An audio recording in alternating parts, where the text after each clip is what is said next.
Life began at 3 for Enoga. That was when she lost her parents. Enoga remembered it clearly. A meeting had convened in her father's house.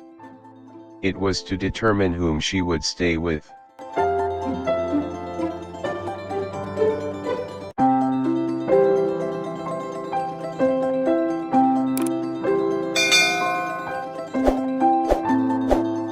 The meeting was brief.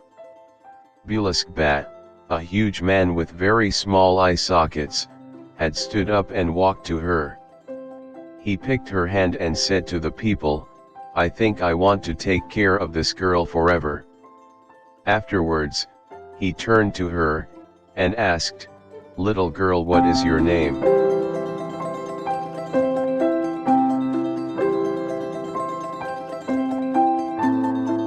"My name is Enoga Ogwule," she answered.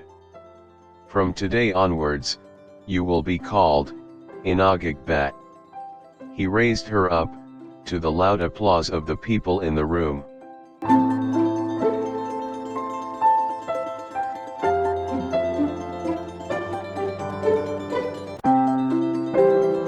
He pulled Enoga out with him in such a hurry. She did not get to know who took custody of her little brother. That was the first thing she remembered about life. Then she remembered every other thing afterwards.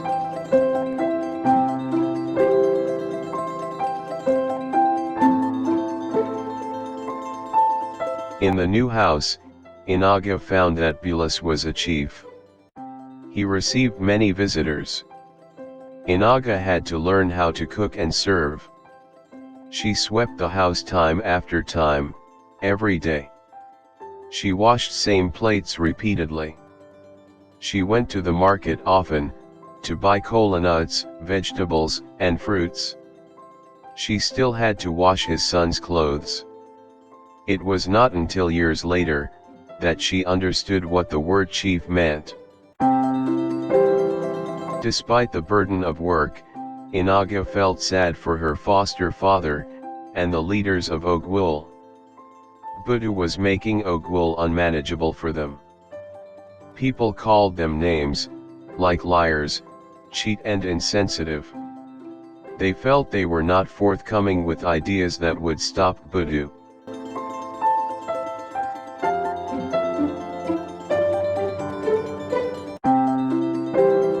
That was simply what the villagers wanted. They were not asking for a market, or a town hall. They did not want the leaders to put pressure on the government, to bring electricity to the village, no. They wanted only one thing.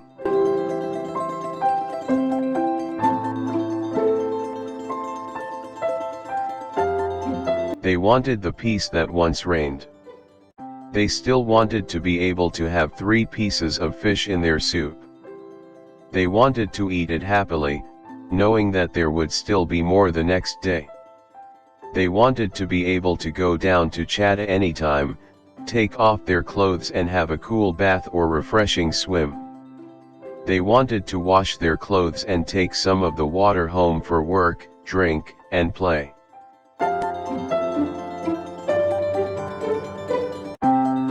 Enoga entered the yard, and led the flock into their shed. Her guardian was speaking to his twin sons. They were 12 years old, 2 years older than she was. You have heard it said again and again, do not go close to Chadda. Budu is always there to eat anyone who comes close. Don't go outside too. He might just be lurking at the backyard. Enoga got in that moment and greeted. Bulisk responded with a nod. He wasn't through with what he was saying. The village heads would be having another meeting about now, and I can't stay any longer. We are still trying to find a way, to drive Budu out of Chadda.